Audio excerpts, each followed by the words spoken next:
The Quran in several verses asserts that it is in pure Arabic, by an Arab, Muhammad, to Arabs. Yet according to my own studies, I was very surprised at the fact that many of the Muhammadan linguists had great difficulty in finding the Arabic origins or roots of many of the most important words in the Quran. Can you elaborate? Contrary to what many Muhammadan Muslim authors have us believe, Muhammad and Arabia were surrounded by higher religions and civilizations with whom they had constant and full contact, and from whom they borrowed numerous religious and cultural terms.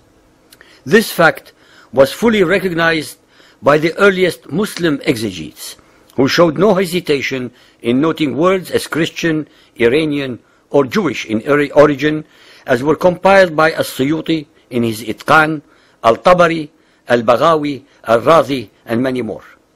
It was under the later scholars such as Al-Shafi'i that this fact, for obvious sectarian reasons, was pushed into the background and an orthodox doctrine was elaborated, later turned into a dogma, to the effect that the Quran is a unique product of the Arabic language. The modern Muhammadan scholar is seriously distressed by any discussion of the foreign origin of words in the Quran. It is extremely rare, based on proven historical and linguistic grounds, that an uncivilized people, such as the pagan Arabs were, would not be enormously influenced by the surrounding more superior civilizations, religions, and cultures. For the Muhammadan Arabs to pretend that the Arabic language per se, prior to the Arabian conquest of the surrounding civilizations, contained all words used in the Quran is totally absurd, contrary to facts, unsubstantiated, and desperate wishful thinking.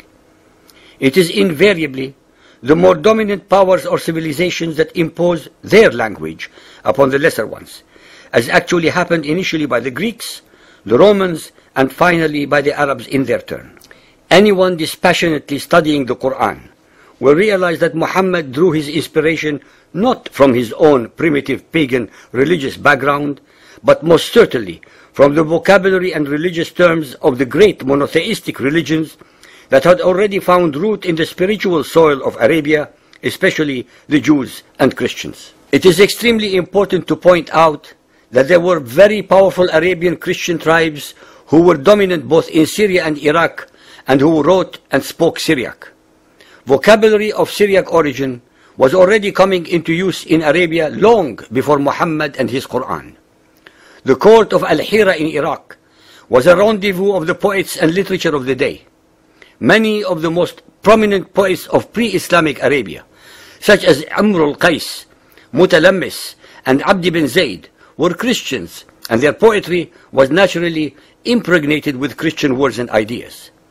Even in the extant poetry of the such non-Christians as Al-Nabigha and Al-Ash'a, one finds the strong influences of Syrian Christianity because they spent time at the court of Al-Hira.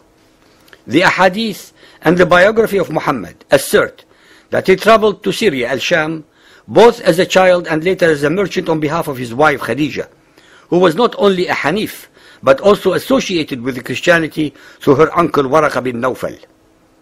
Muhammad was surrounded by enormously powerful non-Arabian influences that shaped his thoughts, his inspirations, and his Quranic prose, and to pretend that he was not affected by them is contrary to logic, to reality, to veracity, and to history. Chapter 12, verse 2. We have sent it down as an Arabic Quran in order that ye may learn wisdom. Chapter 20, 113. Thus have we sent this down as an Arabic Quran. Chapter 26, 195. In the perspicuous Arabic tongue. Chapter 39, 28. It is a Quran in Arabic, without any crookedness therein, in order that they may regard against evil. Chapter 41, 3.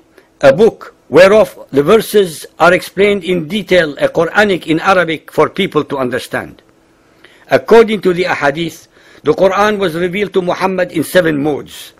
Why were so many modes necessary if it were such a pure form of Arabic in the first place? Al-Tirmidhi Hadith 2215, narrated by Ubay ibn Ka'b.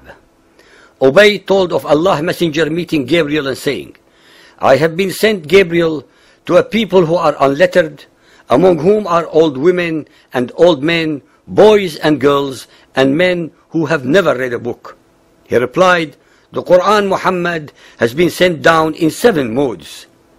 Al-Suyuti cites in his Itqan about 118 words which are not of Arabic origin, but from Hebrew, Persian, Abyssinian, Aramaic, Syriac, etc., most of which are among the most important, without which the Quran could not possibly make sense. The following are only a few examples. From Hebrew and Aramaic, Madrasa, school, is from Beit Midrash. Jahannam, hell, from Gehinnom. Shaitan, Satan, from Satan. Misr, Egypt, from Misraim. From the Christian Abyssinians, Mihrab, niche. Minbar, pulpit. Burhan, proof. Mi'raj, ladder. From the Persian, Firdaus, paradise. Firind, sword. Syriac, Isa, Jesus. Salah, prayer. From the Greek, dinar, currency, denarius. Iblis, devil, diabolos. Injil, gospel. The Quran asserts repeatedly that it is a new scripture for the Arabs, hence it would have been impossible for the native Arabic vocabulary and language to all of a sudden create and invent new words and terminology to express all its new ideas to fit the occasion. In fact, many of the words, terms and concepts were already available off the shelf, so to speak, to Muhammad to plagiarize, plunder, pirate and or pervert to suit his agenda.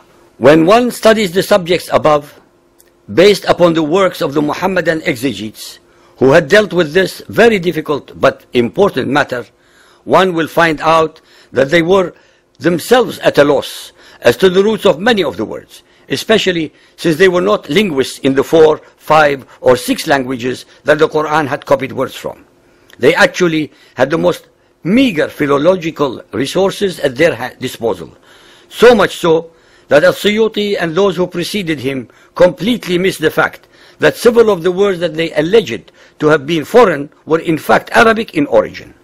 The Quran cannot exist without the foreign words that permeate its verses and chapters.